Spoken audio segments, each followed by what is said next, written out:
কিন্তু আমার ভাইজানেরা, এ নবী পাকের উম্মত উম্মতিরা, এ নবী দেওয়ানারা, বিশ্ব নবী রাসূলুল্লাহ সাল্লাল্লাহু আলাইহি ওয়াসাল্লাম কাবা বাইতুল্লাহ শরীফে আমার দয়াল নবী রাসূলুল্লাহ সাল্লাল্লাহু আলাইহি ওয়াসাল্লাম সর্বপ্রথমে কোরআন নিয়ে আল্লাহ রাসূল যখন তেলাওয়াত করে, ও যুবকেরা, মক্কা জমিনে এমন কোন যুবক বাকি ছিল না, মক্কা জমিনে এমন কোন নারী পুরুষ বাকি ছিল না আল্লাহ রাসূলের কোরআন শোনার জন্য দলে দলে দলে দলে ও যুবকেরা আল্লাহর ঘর কাবা বাইতুল্লাহ শরীফে রাসূলুল্লাহর পাশে সকলে হাজির হয়ে গিয়েছিলেন। সব পুরো মক্কার জমিনে এমন কোন বাড়ি বাকি ছিল না, সবাই এসে রাসূলুল্লাহর পাশে বসে বসে কোরআন শুনছেন। জোরে বলুন সুবহানাল্লাহ। শুরু ইসলামের কথা বলছি। ইসলামের শুরুয়াত যখন, তখন থেকে বিশ্বনবী রাসূলুল্লাহ আল্লাহ পাক কোরআন নাযিল করেছেন, ওই কোরআন নিয়ে হারাম শরীফে রাসূলুল্লাহ তেলাওয়াত করছেন। রাসূল যখন তেলাওয়াত করছেন, রাসূলুল্লাহর সামনে কোরআন শুনছেন কে? আবু বকর সিদ্দিক। রাসূলুল্লাহর সামনে কোরআন শুনছে কে? হযরত আলী, শেরে খোদা আলী। রাসূল যেখানে বলেছেন আনা মদিনাতুল ইলম ওয়া আলী বাবুহা, আমি হচ্ছি জ্ঞানের শহর, আর সেই জ্ঞানের শহরের দরজা হচ্ছে হযরত আলী। জোরে বলুন না সুবহানাল্লাহ। জোরে বলবেন না আমার বাবাজিরা, ভাইরা, বিশেষ করে আমি আপনাদেরকে বলি যে আজকে রাসূলুল্লাহর সামনে কোরআন শুনছে কে? হযরত আলী। রাসূলুল্লাহর সঙ্গে কোরআন শুনছে কে?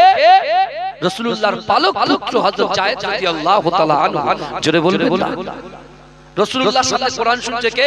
আম্মা জান খাদিজাতুল কুবরা রাদিয়াল্লাহু তাআলা আনহা, যিনি খুব ধনী ছিলেন, প্রচুর অর্থ, আল্লাহ প্রচুর অর্থ সম্পদ তাকে দিয়েছিলেন, কিন্তু তার অর্থ সম্পদগুলো রাসূলুল্লাহর মহব্বতে ভালোবাসায়, দিনের জন্য, ইসলামের জন্য, ইসলামের ঝান্ডাটাকে উত্তোলন করার জন্য, কোরআন বন্টন করার জন্য রাসূলুল্লাহর কদমে সব দান করে দিয়েছেন। জোরে বলুন না সুবহানাল্লাহ। সেই আম্মা জান খাদিজাতুল কুবরা রাসূলুল্লাহর সামনে বসে বসে কোরআন শুনছেন। রাসূলুল্লাহর কোরআন যখন আবু বকর হুজুর শুনছেন, আলী হুজুর শুনছেন, যায়েদ হুজুর শুনছেন, কিন্তু তার পাশে বসে আছে কি জানেন? আবু জাহেল, আবু লাহাব, উতবা, মুগীরা, আবু সুফিয়ান, এরা সবাই শুনছে। কিন্তু এখান থেকে আমরা কি শিক্ষা নেব? শিক্ষাটা এখান থেকে নেব যে আবু বকর হুজুর, আলী হুজুর, যায়েদ হুজুর কোরআন শুনেছে, কোরআন অনুযায়ী আমল করেছে। কোরআন শুনেছে। আওয়াজ হচ্ছে কেন ভাই? বক্সটা কেটে দিবেন? হ্যাঁ, বক্স কেটে গেছে, আওয়াজ হচ্ছে। তাহলে সামনে একটা বক্স দিয়ে দেন, আমার অসুবিধা হোক, অসুবিধা নেই, কিন্তু পরের বক্সটা কিন্তু অসুবিধা হবে। আমার গলার আওয়াজ আছে বলে আমি মানিয়ে নিচ্ছি, যেটা আবার প্রেসার দিয়ে, বুঝতে পেরেছেন, মুশকিল হয়ে যাবে। আমার বাবাজিরা ভালো করে এখন আবু বকর হুজুর, আলী হুজুর, যায়েদ হুজুর এরা কোরআন শুনেছেন, কোরআনকে মেনেছেন, কোরআন অনুযায়ী জীবন যাপন করেছেন, আমল করেছেন। তারা আমল করেছেন বলে, এবং আল্লাহ কি বলেছেন? বান্দা তুমি আমার কথা শুনবে, আমি আল্লাহ তোমাদের কথা শুনবো। বিশ্বাস করেন আল্লাহর কোরআনকে মান্যতা দিয়েছেন, আমল করেছেন, আমল অনুযায়ী জীবন যাপন করেছেন। আল্লাহ পাক রব্বুল আলামিন আসমানের নিচে, আল্লাহ পাক আসমানের নিচে এবং জমিনের উপরে তাদেরকে জান্নাত দিয়েছেন। জোরে বলুন, জান্নাতের সার্টিফিকেট দিয়েছে। কথা ঠিক না ভুল? আগে বলেন। 10 জন সাহাবাকে আল্লাহ 10 জন সাহাবাকে আল্লাহ জান্নাতের সার্টিফিকেট দিয়েছে না? হ্যাঁ, তাদের ভিতরে আবু বকর হুজুর, আলী হুজুর, যায়েদ হুজুর। জোরে বলুন না সুবহানাল্লাহ। কিন্তু আবু জেহেল, আবু লাহাব এরা কোরআন শুনেছে, কোরআন শুনেছে, কিন্তু কোরআনের বিরোধিতা করেছে। কোরআন শুনেছে, এক কান দিয়ে শুনেছে আর এক কান দিয়ে বার করে দিয়েছে। আর কি করেছে? কোরআনের বিরোধিতা করেছে এবং কোরআন অনুযায়ী তারা চলাচল করতে পারেনি বলে আল্লাহ আজও এবং কিয়ামত পর্যন্ত, কিয়ামত হওয়ার পর পর্যন্ত আল্লাহ ওদেরকে জাহান্নামের আগুনে বেঁধে যেরকম পোড়াচ্ছে, আগামীতেও তারা পুড়তে থাকবে। ওই কাবা শরীফে রাসূলুল্লাহ সাহাবাদেরকে এক জায়গায় করে কিছু বার্তা দিলেন, কাদের জন্য? উম্মতে মুহাম্মাদীদের জন্য। জোরে বলুন না সুবহানাল্লাহ। তাকবীর দিন তো, নারে তাকবীর। আইডি জোরে দেন না, নারে তাকবীর, নারে তাকবীর। মাশাআল্লাহ, মাশাআল্লাহ। আল্লাহ কবুল করেন সকল, আল্লাহুম্মা আমিন। আমার বাবাজিরা, রাসূলুল্লাহ বার্তা দিয়েছিলেন, শোনো, আমার উম্মত জাহান্নামে যাবে, আমি রাসূল সহ্য করব না। রাসূল বলছে আমি সব সহ্য করতে পারি, আমি আমার ফাতেমা আমার কন্যার কষ্ট সহ্য করতে পারি, আমার নামাসা হাসানের কষ্ট সহ্য করতে পারি, হুসাইনের কষ্ট সহ্য করতে পারি, আহলে বাইতের কষ্ট সহ্য করতে পারি, আমি আমার বংশের কষ্ট সহ্য করতে পারি, কিন্তু আমি আমার উম্মত জাহান্নামে যাবে এই কষ্ট আমি সহ্য করতে পারি না। জোরে বলুন না। তাই রাসূল তার 63টা বছর জিন্দেগিতে একটা সেকেন্ডের জন্য, একটা মিনিটের জন্য, একটা ঘন্টার জন্য উম্মতে মুহাম্মাদীকে ভুলে যাই না। আর আজকে আমরা আজকে 30 বছর 40 বছর 60 বছর 70 বছর হায়াতে জিন্দেগিতে আল্লাহর রাসূলকে আমরা ভুলে গিয়েছি, কোরআন শরীয়ত থেকে দূরে সরে গিয়েছি। কিন্তু এক যুবক আমার আল্লাহ সহজে কাউকে ধরে না, দল্লে করে ছেড়ে না। আল্লাহ পাক বলেছে যখন বান্দা কোরআন থেকে দূরে সরে যাবে, যখন বান্দা শরীয়ত থেকে দূরে সরে যাবে, যখন বান্দা পর্দা থেকে দূরে সরে যাবে, যখন বান্দা বান্দার হক এবং আল্লাহর হক থেকে দূরে সরে যাবে, আমি আল্লাহ কিন্তু একটা জালিম সরকারকে বসিয়ে দেব, জালিম সরকারকে বসিয়ে দেব। আপনি দেখেন যুগে যুগে যখনই অরাজকতা তৈরি হয়েছে, বাজে সিচুয়েশন তৈরি হয়েছে, যখন নবীকে মান্যতা দেয়নি, নবীকে উৎখাত করার জন্য চক্রান্ত করেছে এবং রাসূলুল্লাহর কথা অনুযায়ী, নবীদের কথা অনুযায়ী তার উম্মতরা যখন সেই কথাগুলোকে ইগনোর করেছে, সেই সময় কিন্তু আল্লাহ পাক এক একটা জালিম বাদশাকে কিন্তু পাঠিয়েছে। আবার যদি আমরা পুনরায় সেগুলোকে ঠিক করে নিয়ে তওবা করে নিয়ে আমরা যদি আবার কোরআনের কাছে আসি, আবার মসজিদের কাছে আসি, আবার মাদ্রাসার কাছে আসি, আবার পিতামাতার কাছে আসি, সঠিক রাস্তায় কোরআন যেটা অনুমতি দিয়েছেন, কোরআন যেটা হুকুম করেছে সেই হুকুম অনুযায়ী আমরা চলতে পারি, এই আল্লাহ পাক জালিম সরকারকে বসিয়েছে, আবার জালিম সরকারকে আল্লাহ উৎখাত করে দেবে। কথা ঠিক না ভুল কথা বলে? কারণ আমার ভাই জানেরা, হে নবী পাকের উম্মত উম্মতিরা, হে নবী দেবানা, আল্লাহর কোরআন বলছে বান্দা আহাসিবান নাসু আইয়ুতরাকু আইয়াকুলু আমান্না ওয়া হুম লা ইফতানুন। এ যুবকেরা, হে নবী পাকের উম্মত উম্মতিরা, আল্লাহর কোরআন বলছে বান্দা আহাসিবান নাসু আইয়ুতরাকু আইয়াকুলু আমান্না ওয়া হুম লা ইফতানুন। আমার আল্লাহ বলে বান্দা তোমরা যারা ঈমান এনেছো, তোমরা কি মনে করো আমি আল্লাহ তোমাদেরকে ছেড়ে দেব? ওয়া হুম লা ইফতানুন, আমি আল্লাহ কি তোমাদের পরীক্ষা করব না? ও যুবকেরা, আল্লাহ আমাদেরকে পরীক্ষা করবে, আল্লাহ পাক আমাদেরকে অর্থ দিয়ে পরীক্ষা করবে, আল্লাহ পাক আমাদের সম্পদ দিয়ে পরীক্ষা করবে, আল্লাহ পিতা মাতা দিয়ে পরীক্ষা করবে। ও যুবকেরা, আল্লাহ পাক যৌবন দিয়ে পরীক্ষা করবে। ও আমার ভাইজানেরা, আল্লাহর কোরআন আবার বলছে বান্দা না না না, আমি একজন মুমিন বান্দাকে 5টা বিষয়ের ভিতরে যে কোনো একটা বিষয় তার সামনে খাড়া করে পরীক্ষা করব।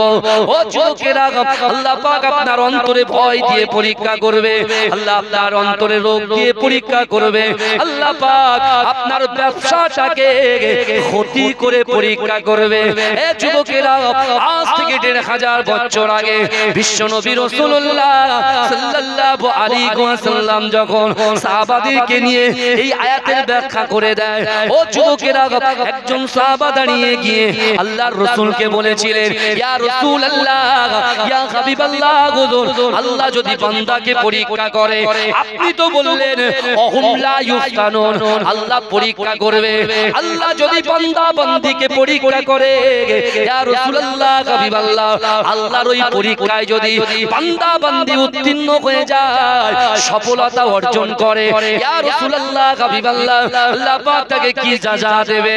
ও যুবকেরা ভাইরা, এই সময় বিশ্বনবী রাসূলুল্লাহ সাল্লাল্লাহু আলাইহি ওয়াসাল্লাম বলেছিলেন, ও আমার সাহাবারা, শোনো শোনো শোনো শোনো, আমি রাসূলুল্লাহ তোমাদেরকে জানিয়ে দিলাম, আল্লাহর পরীক্ষায় যদি বান্দা উত্তীর্ণ হয়ে যায়, আল্লাহর পরীক্ষায় যদি বান্দি উত্তীর্ণ হয়ে যায়, আমি রাসূলুল্লাহ রসিলায় আল্লাহ পাক একটা জান্নাত সৃষ্টি করেছে। ওই 8টা জান্নাতের ভিতরে সবচাইতে বড় জান্নাত জান্নাতুল ফিরদাউসটা আমার আল্লাহ পাক ওই বান্দা বান্দির আমল নামায় লিপিবদ্ধ করে দেয়। জোরে বলবেন না আমার বাবাজিরা?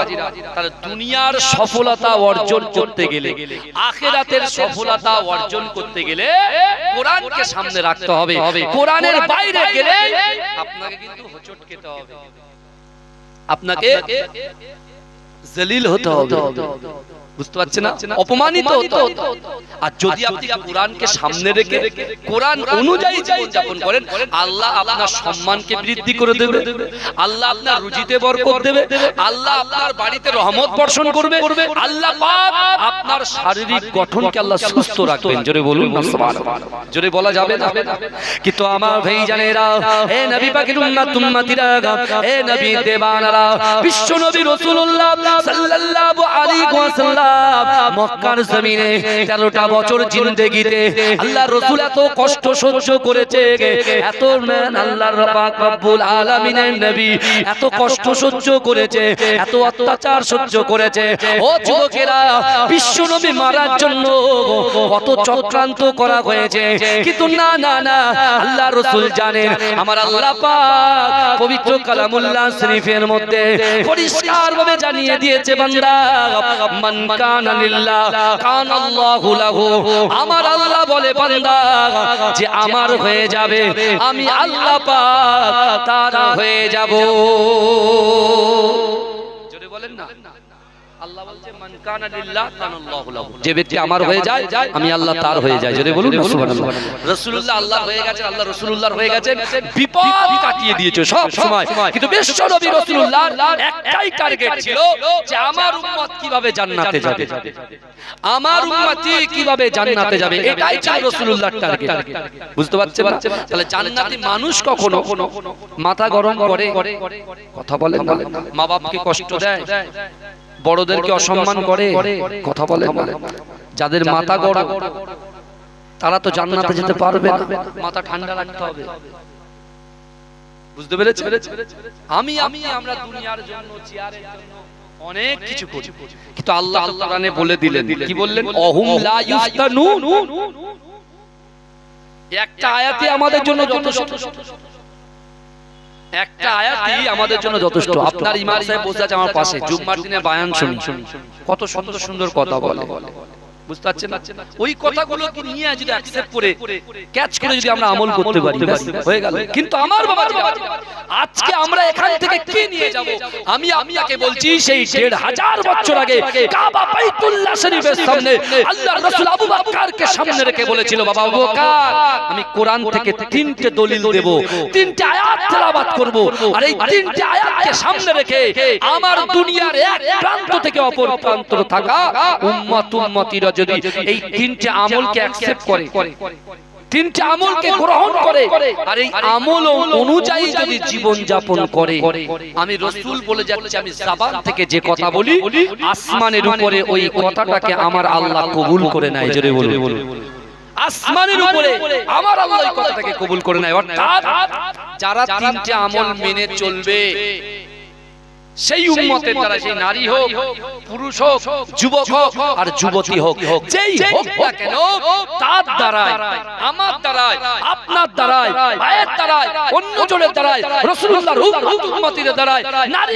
পুরুষের দ্বারাই যেটা অসম্ভব, সেই অসম্ভব জিনিসকে আল্লাহ সম্ভব করে দেবে। জোরে বলুন, এই বুঝতে পারছেন তো নাকি? কথা বলেন না বাবাজি? হ্যাঁ, বুঝতে হবে, কারণ আল্লাহ বলছে পরীক্ষা করব, আমার এদিকে রাসূল বলছে 3টা আমল করলে অসম্ভবকে সম্ভব আল্লাহ করে দেবে। কিন্তু সেগুলো তো সম্ভব করতে গেলে আমাদের তো প্রচুর পরিশ্রম করতে হবে। আমি স্কুলে বাচ্চাদের বলে দিলাম যে বাবা স্কুলে যাও, তারপর আর খোঁজ নিলাম না। ছেলে আসলো, স্কুলের সামনে টু মেরে চলে গেল, অন্য জায়গায় ঘোরাঘুরি করছে। আমি অভিভাবক, পরের দিনে যখন খাতা খুলে দেখছি ছেলেটা অ্যাবসেন্ট, মেয়েটা অ্যাবসেন্ট, যদি আমি কিছু বকাঝকা দিই, ব্যাস বাচ্চা গিয়ে মাকে ডেকে দিয়ে আসছে, বাপকে ডেকে এসে থ্রেট করে যাচ্ছে। কি হবে? কথা বলেন বাবাজি, অত সহজ নয়। আপনার জন্য, আপনার সন্তান হচ্ছে আপনার জন্য কি বলেন তো নিয়ামত। ওই সন্তানকে যদি তৈরি করতে পারেন আপনি, শরিয়াতি জিন্দেগি ওর ভিতরে যদি পুশ করতে পারেন, বিশ্বাস করুন কবরে শুয়ে আপনি শান্তি পাবেন। আপনার মেয়েকে, আপনার ছেলেকে আপনি অভিভাবক হিসাবে, মা বাপ হিসাবে যদি তৈরি করতে পারেন শরিয়াত অনুযায়ী, কোরআন অনুযায়ী, হাদিস অনুযায়ী যদি তার গঠনটাকে আপনি তৈরি করতে পারেন, বিশ্বাস করেন কবরে শুয়ে আপনি শান্তি পাবেন। আর যদি তৈরি করতে না পারেন কবরে কিন্তু আপনি শান্তি পাবেন না। আমরা উপরের জলসা শুনি বাবাজি, কিন্তু নিচের জলসা খুব কম শুনি। আর আমি জানি বসিরহাটের মাটি আল্লামা রুহুল আমিন শাহ রাহমাতুল্লাহ আলাইহির খাঁটি মাটি, বুঝতে পারছেন? মুজাদ্দিদ জামান দাদা হুজুর পীর কেবলা দুটো অস্ত্র ছিল। শুনে যান, আজকে সুযোগ মওকা পেয়েছি বলে বলছি। মুজাদ্দিদ জামান আমিরে শরিয়াত আলা হযরত দাদা হুজুর পীর কেবলা ডান হাত বাঁ হাত দুজন ছিল। কে ছিল জানেন? একটা হচ্ছে বসিরহাট আল্লামা রুহুল আমিন শাহ রাহমাতুল্লাহ আলাইহি, আর দ্বিতীয় হচ্ছে আমার দাদু মাঝেরহাটি পীর সাহেব, নিউ টাউনে যাবেন। মাঝেরহাটি পীর সাহেব 2010 সালে ইন্তেকাল করেছে। 30 লক্ষ মানুষ একসঙ্গে নামাজ আদায় করেছে। 30 লক্ষ মানুষ যাবে। আমার হিন্দু ভাইদেরকে জিজ্ঞাসা করবে, কারণ আমাদের সাথে বেশি হিন্দু ভাইরা গ্রাম প্রচুর আছে। তানার প্রচুর ভক্ত ছিলেন, মুরিদ ছিলেন। তারই আব্বা তিনি কে? আহমদ আলী হামিদ জালালি রাহমাতুল্লাহ আলাইহি। কে ছিলেন আহমদ আলী হামিদ জালালি? বাংলার জমিনে যখন কোনো মাদ্রাসা ছিল না, মক্তব ছিল না, খানকা ছিল না, বিশ্বাস করেন মুজাদ্দিদ জামান দাদা হুজুর পীর কেবলা রাহমাতুল্লাহ আলাইহি তানার বাসভবনে একটা মাদ্রাসা প্রতিষ্ঠান তৈরি করলেন। সে মাদ্রাসাটা আজও পশ্চিম বাংলার 1 নম্বর মাদ্রাসা, ফুরফুরা ফাতিহা টাইটেল মাদ্রাসা। জোরে বলুন না সুবহানাল্লাহ। সেই ফুরফুরা ফাতিহা টাইটেল মাদ্রাসা সবেমাত্র ভিত হচ্ছে। সেই ইট মুজাদ্দিদ জামান দাদা হুজুর পীর ওই মাদ্রাসার ভিতরে রাখলেন। বসিরহাট আল্লামা রুহুল আমিন শাহ রাহমাতুল্লাহ নিজে রাখলেন।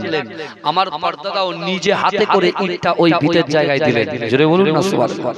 মাদ্রাসা প্রতিষ্ঠান যখন তৈরি হয়ে গেল, আলহামদুলিল্লাহ, বিশ্বাস করুন তখন ওই মাদ্রাসার দায়িত্ব কে নেবে? পঠন পাঠনের দায়িত্ব কাকে দেওয়া হবে? এডুকেশনের দিকটা কে দেখবে? হ্যাঁ, আল্লামা রুহুল আমিন শাহ রাহমাতুল্লাহ তখন কিতাব লিখছেন। কত কিতাব দেবেন আপনি? হ্যাঁ, প্রায় 100 অধিক কিতাব হুজুরের আছে, আরো অধিক আছে। কিন্তু বিশ্বাস করেন তিনি কিতাব লিখছেন। মুজাদ্দিদ জামান দাদা হুজুর পীর চোখটা বুজিয়ে তিনি চোখটা খুলে বললেন, আমি এই মাদ্রাসার দায়িত্ব আমার আহমদ আলী হামিদ শাহ জালালি রাহমাতুল্লাহ আলাইহি দিয়ে দিলাম। জোরে বলুন না সুবহানাল্লাহ। জোরে বলবেন না? বহু আল্লাহর ওলি তার ছাত্র ছিলেন এবং তিনি নিজে ইন্টারন্যাশনাল এয়ারপোর্ট, কোথায়? বাকড়া। আমাদের যে বাকড়া ইন্টারন্যাশনাল এয়ারপোর্ট আছে না, কিছুদিন পরে হাজি সাহেবরা যাবে, ওই এয়ারপোর্টের ভিতরে তিনি একটা মসজিদ নির্মাণ করেছেন। জোরে বলুন না সুবহানাল্লাহ। আজ পর্যন্ত ওই মসজিদটা কিন্তু আছে। আর ওই মসজিদের নিচে 2 মানুষ গর্ত করে তিনি আল্লাহ পাকে জিকির করতেন। জোরে বলবেন না সুবহানাল্লাহ। কিন্তু আমার ভাইরা, বিশ্বনবী রাসূলুল্লাহ সাল্লাল্লাহু আলাইহি ওয়াসাল্লাম তিনি তানার সাহাবাদেরকে ওই কঠিন পরিস্থিতির মধ্যে মক্কার জিন্দেগিতে বিশ্বনবী রাসূলুল্লাহ 3টে আমলের কথা, 3টে বার্তা তিনি দিয়ে দিলেন। কাকে? আবু বকর হুজুরকে।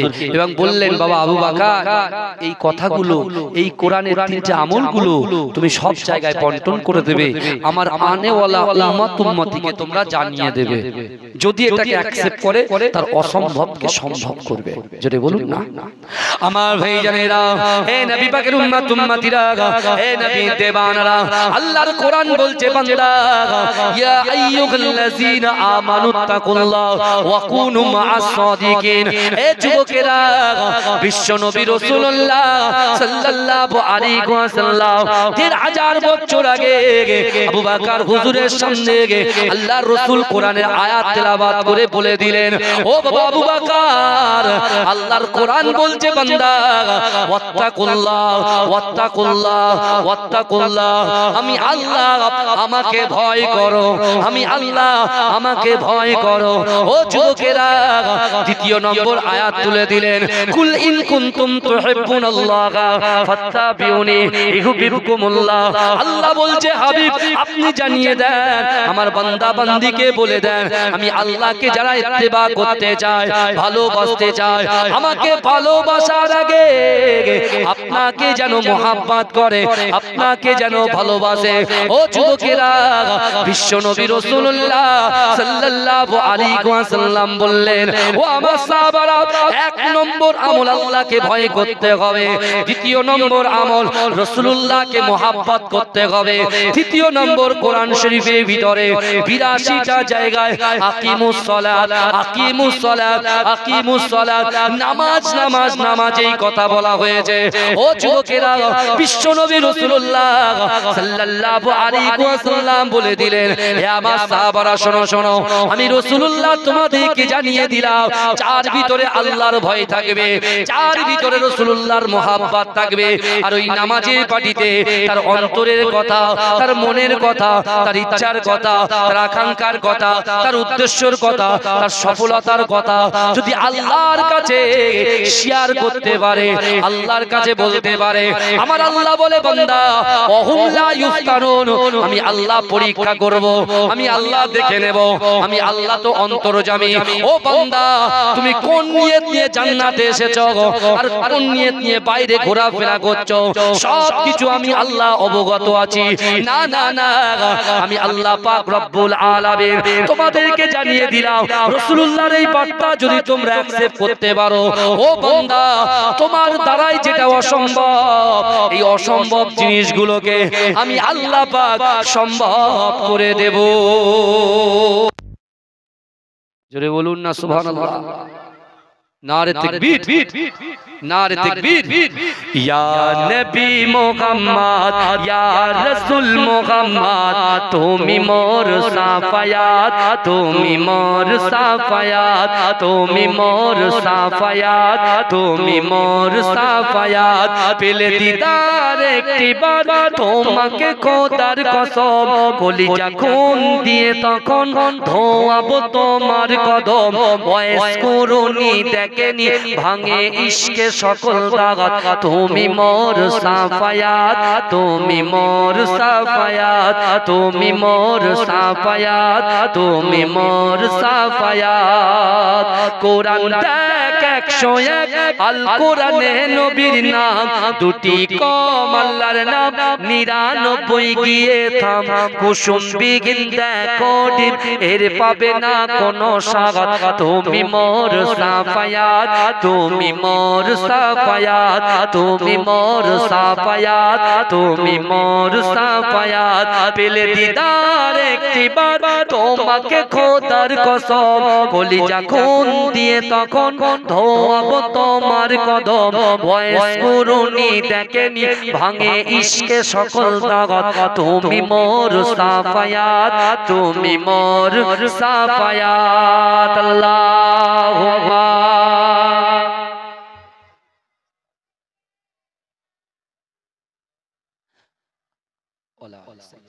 আমার বাবাজিরা ভাই, যে কথা বলছিলাম, তাহলে এখানে একটা জিনিস আমরা বুঝতে পারছি যে আল্লাহকে ভয় করবে, রাসূলকে মহব্বত করবে, আর নামাজের পাটিতে আল্লাহর কাছে তার জীবনের কথা, অন্তরের কথা দরখাস্ত করবে। আল্লাহ রাসূল কি বলেছে? তার অসম্ভবকে সম্ভব করে। আমাদের এখানে অনেক বয়স্ক বাবাজিরা বসে আছে, অনেক যুবকরা ঘুরছে আশেপাশে, মা বোনেরা আছে। তাহলে এবার একটা হাদিস থেকে একটা উক্তি তুলে দিই, ভালো করে দেখেন। রাসূলুল্লাহ কথাটা বলছেন কোথায়? মক্কায়। আর এই মক্কা থেকে সারা জায়গায় এই কথাটা ছড়িয়ে গেছে, সারা জায়গায় পৌঁছে গেছে। এই কথাটা মদিনা শরীফে পৌঁছে গেছে। জোরে বলুন না সুবহানাল্লাহ। মদিনা শরীফে যখন পৌঁছেছে তখন কিন্তু রাসূলুল্লাহ মক্কা থেকে মদিনায় হিজরত করেন, মক্কা থেকে মদিনায় হিজরত করেননি, কিন্তু কথাটা পৌঁছেছে। আর কেন পৌঁছেছে এই আলোচনা করতে গেলে আপনার এখন 1.5 থেকে 2 ঘন্টা সময় লাগবে। কিন্তু আমার বাবাজিরা ভালো করে পয়েন্ট নিয়ে শুনেন। আপনি বলছেন যে আমার ভিতরে, আমার আপনার ভিতরে, ভালো করে বুঝবেন, আল্লাহর ভয়, রাসূলুল্লাহর মহব্বত, নামাজের পাটি, এই তিনটে বিষয় সামনে রাখেন, তাহলে এই বিষয়টা বুঝবেন। আল্লাহর রাসূলের একজন 70 বছরের সাহাবা, কত বছরের সাহাবা বললাম? 70 বছরের সাহাবা, যার নাম ওমর ইবনুল জামু। ওমর ইবনুল জামু তিনি আছেন কোথায়? মদিনায়। তখন মদিনার নাম কিন্তু কি কথা বলেন? ইয়াসরিব। বুঝতে পেরেছেন? তখন মদিনার নাম ইয়াসরিব। রাসূলুল্লাহর কদমটা মদিনায় যাওয়ার পরে তখনই মদিনা শরীফ আল্লাহ নাম দিয়েছেন। কারণ আল্লাহ রাসূল বলছেন, হাবিব আপনি যান, আপনি যান ইয়াসরিবের জমিনে যান। রাসূল বলছে, ইয়াসরিবের জমিনে কেন যাব? আমি মক্কা ছেড়ে কেন যাব? আমি যেতে পারবো না। বহু বার আল্লাহ পাক জিবরাইলকে পাঠিয়ে রাসূলুল্লাহ আল্লাহর হুকুমকে পালন করলেন। রাসূল যখন মক্কার জমিনে যাবেন, এই মক্কা থেকে মদিনার জমিনে ইয়াসরিবের জমিনে যাবেন, আল্লাহ পাক বলেছেন, হাবিব আমি আপনার কদমের শান মান ইজ্জতকে এত আলা করে দেব, এই পৃথিবীতে যত কান্ট্রি আছে সকল কান্ট্রির মানুষেরা যখনই মদিনার নাম নেবে তখনই বলবে সোনার মদিনা। জোরে বলুন সুবহানাল্লাহ।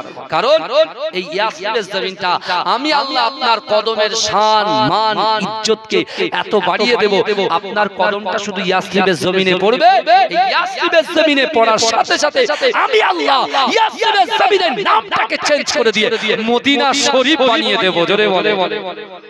কিন্তু রাসূল তখনও মদিনায় আছেন। রাসূলুল্লাহর ইশকের পাগল, রাসূলুল্লাহর মুহাব্বতের পাগল, যার নাম ওমর ইবনুল জামু, এজ কত, বয়স কত, 70 বছর। তিনি যখন এই কথাটা শুনেছেন সাথে সাথে সেটাকে অ্যাকসেপ্ট করেছে। আমরা যেরকম অফার অ্যাকসেপ্ট করি, মোবাইলের সিম যখন দেয় 2GB 4GB যখন ফ্রি দেয়, তখন আমার যুবকরা একদম মোবাইলের দোকানে কি হানা দেয়, একদম ইডি হানা যেমন দেয় সেইভাবে হানা দেয়, দিয়ে সব ওইগুলোকে অ্যাকসেপ্ট করে। এই যে 70 বছরের ওমর ইবনুল জামু, ইনি কি করছেন? ইনি বলছেন, না এটা খুব সুন্দর কথা, আল্লাহর ভয়, রাসূলুল্লাহর মুহাব্বত। উনি তখন সাথে সাথে নামাজের মাসাল্লাটা বিছিয়ে আল্লাহকে বলছে, আল্লাহ আমি আপনাকে ভয় করি, আর আমার জীবনের থেকে, আমার সন্তানের থেকে, রাসূল বলছেন, লা ইউমিনু আহাদুকুম হাত্তা আকুনা আহাব্বা ইলাইহি মিন ওয়ালিদিহি ওয়া ওয়ালাদিহি ওয়ান নাসি আজমাইন। রাসূল বলছে, তোমরা ততক্ষণ পর্যন্ত পূর্ণ ঈমানদার হতে পারবে না যতক্ষণ তোমাদের পিতা মাতা সন্তান সন্তান ব্যবসা বাণিজ্য পারস্য সকলের থেকে বেশি আমি রাসূলকে মহব্বত করতে হবে, তাহলে তোমরা হবে ঈমানদার। এটা আমরা জানি।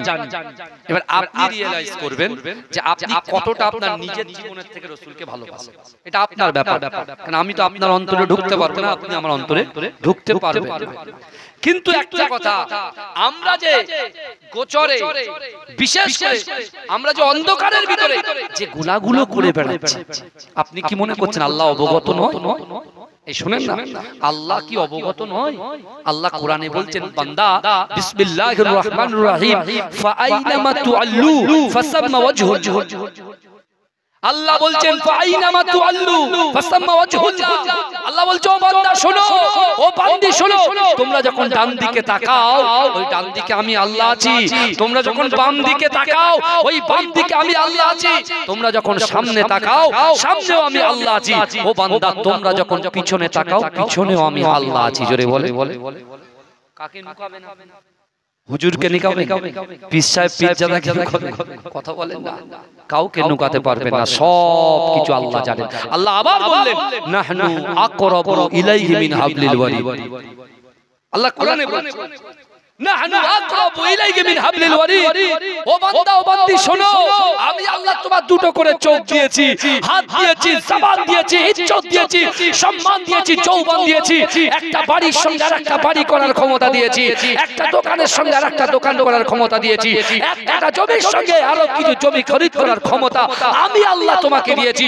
ও বান্দা তুমি শোনো, নাহনু আকরাবু ইলাইহি মিন হাবলিল ওয়ারিদ। ও বান্দা তোমার ঘাড়ের শিরা উপশিরা থেকে অতি নিকটবর্তী আমি আল্লাহ তোমার সাথেই আছি। জোরে বলুন না সুবহানাল্লাহ।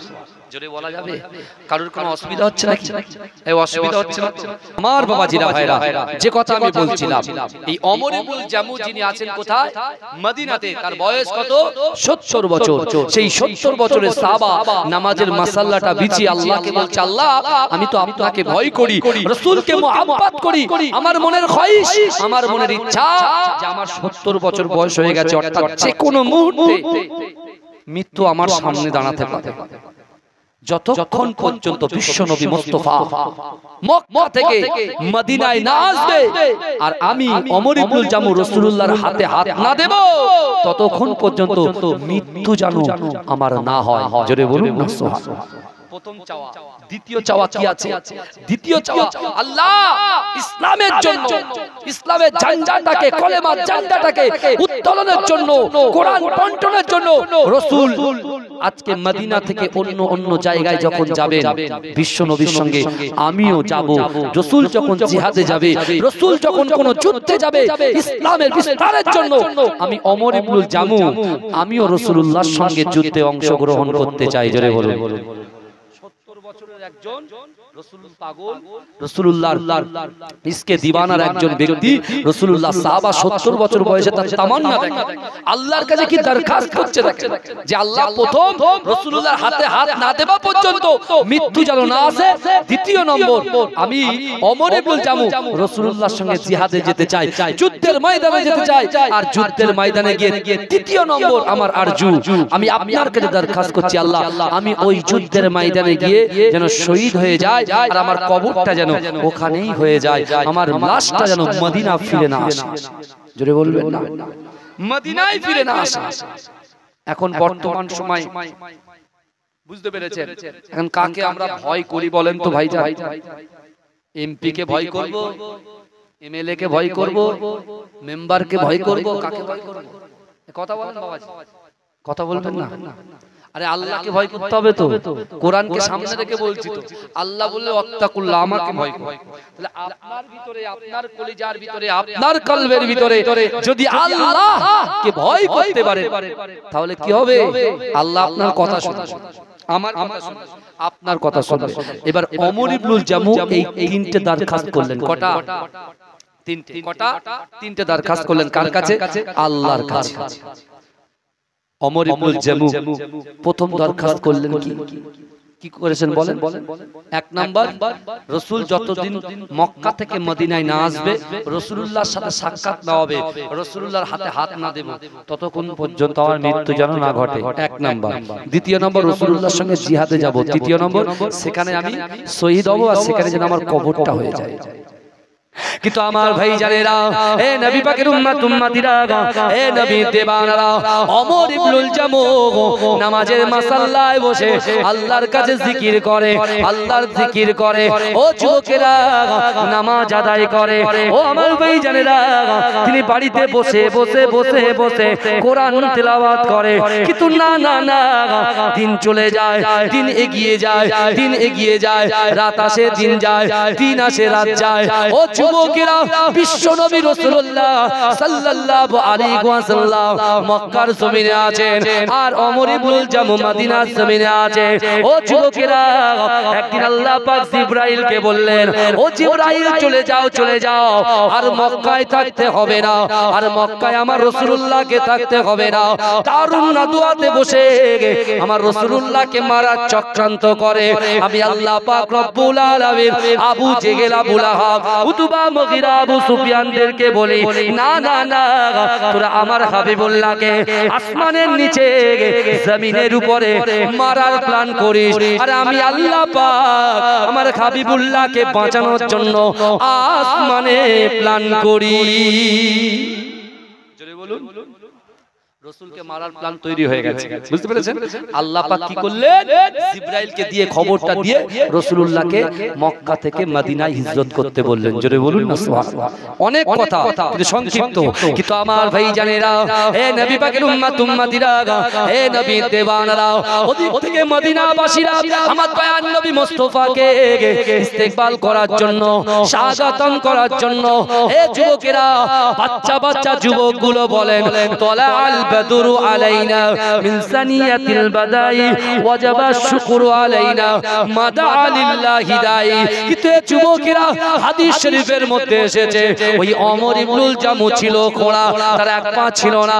ও যুবকেরা, তিনি কোন লাঠিতে ভর দিতেন না, তিনি খুঁড়িয়ে খুঁড়িয়ে খুঁড়িয়ে খুঁড়িয়ে ওই বাচ্চাদের দলে তিনি হা করে দাঁড়িয়ে আছে।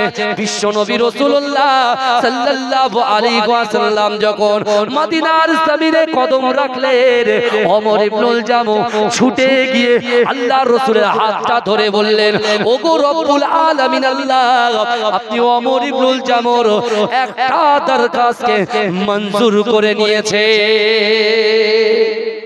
জোরে বলুন না। একটা চাওয়াকে আল্লাহ অ্যাকসেপ্ট করেছে, জোরে বলুন না সুবহানাল্লাহ। কি যে রাসূলুল্লাহর হাতে হাত না দেওয়া পর্যন্ত মৃত্যু যাতে না হয়। আরো দুটো তামান্না আছে, হ্যাঁ। আর সাহাবারা কি করতেন আপনি দেখুন, যখন আপনার গ্রামের ইমাম সাহেব, আপনার গ্রামের ইমাম সাহেব যখন মক্তবে পড়ায়, হঠাৎ করে তার কোনো একটা ব্যস্ততা, মুরারিশা চৌমাথায় গেছে, যদি তার ছাত্রগুলো না আসে স্কুলে বা এই মক্তবে না আসে, তখন হুজুরকে দেখে কিন্তু সাইড হয়ে যায়। হয়ে যায় কি যায় না, কথা বল, সাইড হয়ে যায়। কিসের জন্য? যদি দেখতে পায় পরে কিন্তু বকবে।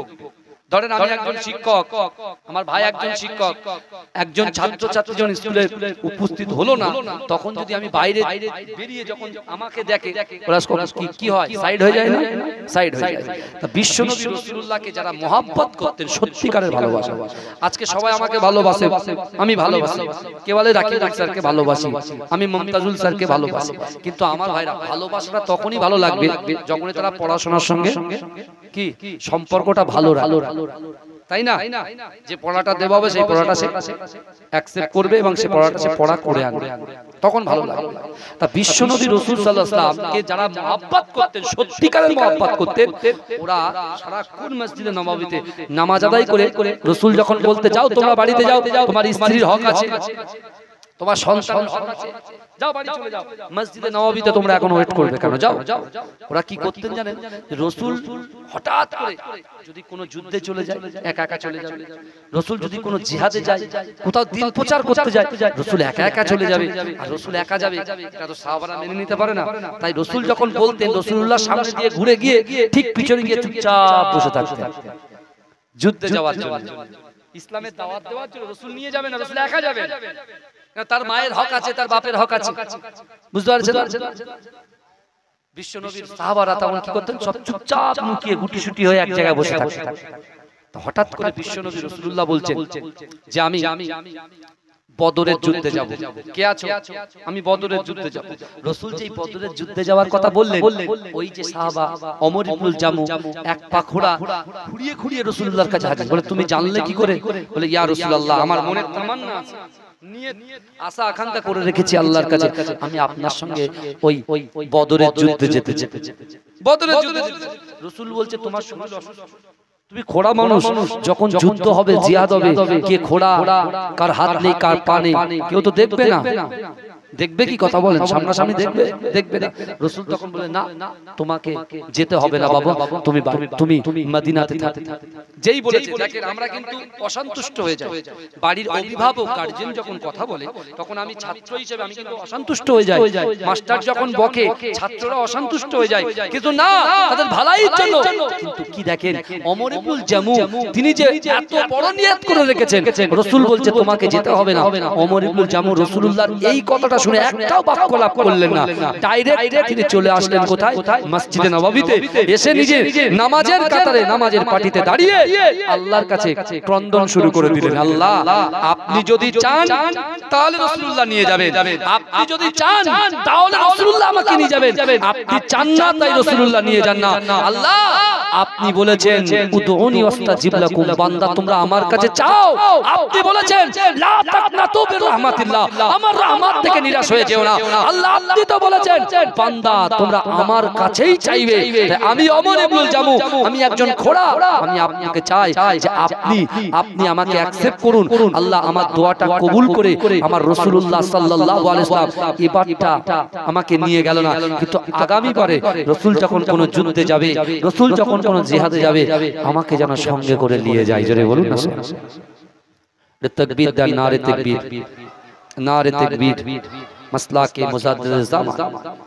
মাশাআল্লাহ, আমাদের প্রিয় প্রফেসর স্যার আসছেন, আলহামদুলিল্লাহ আলোচনা করবেন। আমার যে সকল ভাইরা বাইরে আছেন, বা আমার প্রায় 9:30 হয়ে গেছে, তাহলে ওখানে 9:30টায় টাইম, এবার আমি কি করে যাব? যেখানে আমার টাইম আছে সেখানে 9:30টায়, বুঝতে পেরেছেন?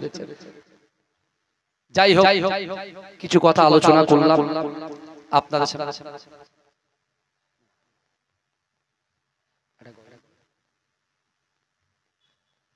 এটা দরুদ শরীফ পড়েন, আল্লাহুম্মা সাল্লি আলা।